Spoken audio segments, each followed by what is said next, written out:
This is TCL 408, and today I will show how you can download and install the Opera browser on it.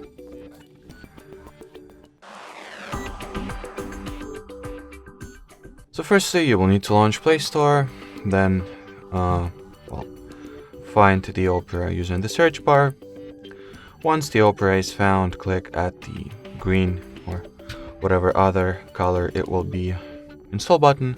I actually forgot to connect my phone to Wi-Fi, so let me quickly fix that. Anyway, so tap at the install button. Wait for the app to be downloaded and installed respectively. Once the app is ready, you will need to go ahead and launch it. While opening Opera for the first time, it is required that you perform a very simple setup. So tap at the continue button over here, then decide if you would like to set Opera as your default browsing app.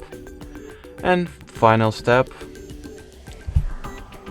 if it will allow me to tap at the screen, please, thank you. So at the final step, you can either customize the data collection preferences or simply allow everything that the Opera app asks for and start directly using it. Alrighty, so that will be it for this video. Thanks for watching, thanks for your attention, and bye bye.